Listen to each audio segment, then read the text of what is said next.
So in my last video, I explained to you that disobedience leads to rejection.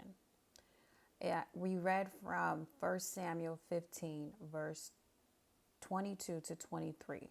And I'll read it again. Samuel came to Saul after Saul disobeyed God, and Samuel said, "Has the Lord as great delight in burnt offerings and sacrifices as in obeying the voice of the Lord?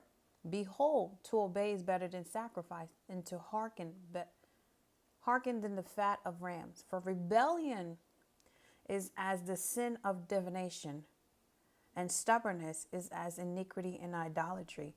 Because you have rejected the word of the Lord, he has also rejected you from being king."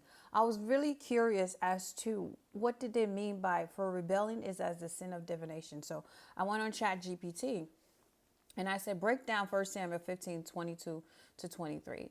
And it said the context of it. This is very interesting. In 1 Samuel 15, God commanded King Saul through the prophet Samuel to completely destroy Amalekites and all they possess. However, Saul disobeyed by sparing King Agag and the best of the livestock. When Samuel confronted him, Saul justified his actions by claiming he intended to sacrifice the best animals to the Lord.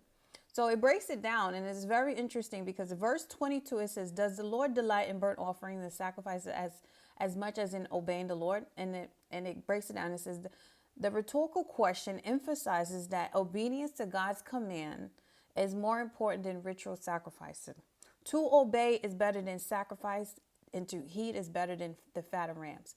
Obedience and attentiveness to God's will surpass religious rituals and offerings, which were highly regarded in ancient Israel worship.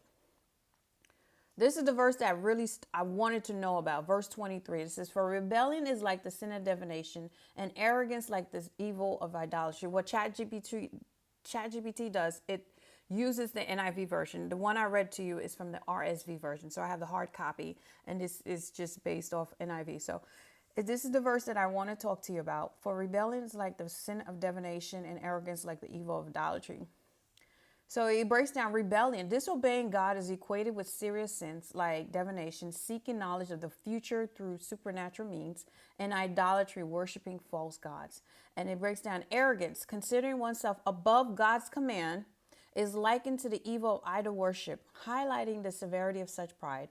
And it says, "Because you have rejected the word of the Lord, he has rejected you as king."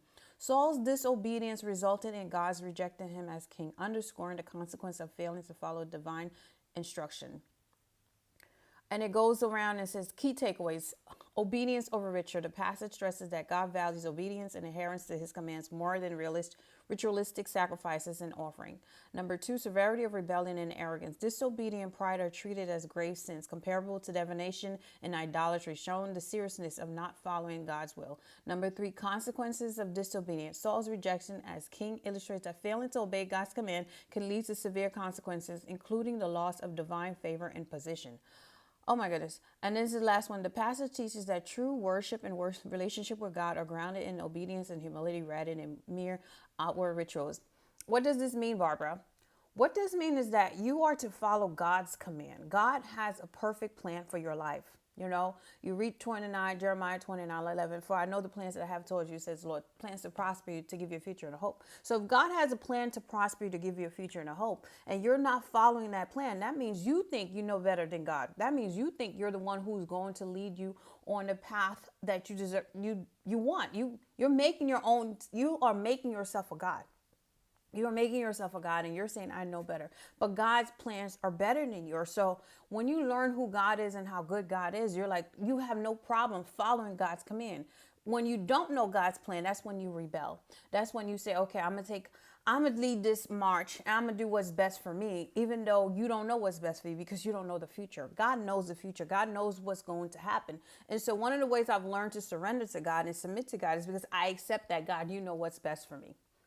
I may want this, I may want to do this, may want to go there, but if you're telling me not to go, that still small voice, and you're like, 'Don't do this, Barbara, don't say that,' it's because God has shown me in the past that if I obey God, that means the plan is going to go work out. But if I obey myself and I idolize myself, that's pride, that's arrogance, and that's going to lead to my downfall." It's the Bible also said Pride goes before the fall. Pay attention to people who are prideful. Pay attention to the people who don't listen to anyone. They don't they don't seek counsel. They think they know everything. Where do they lead?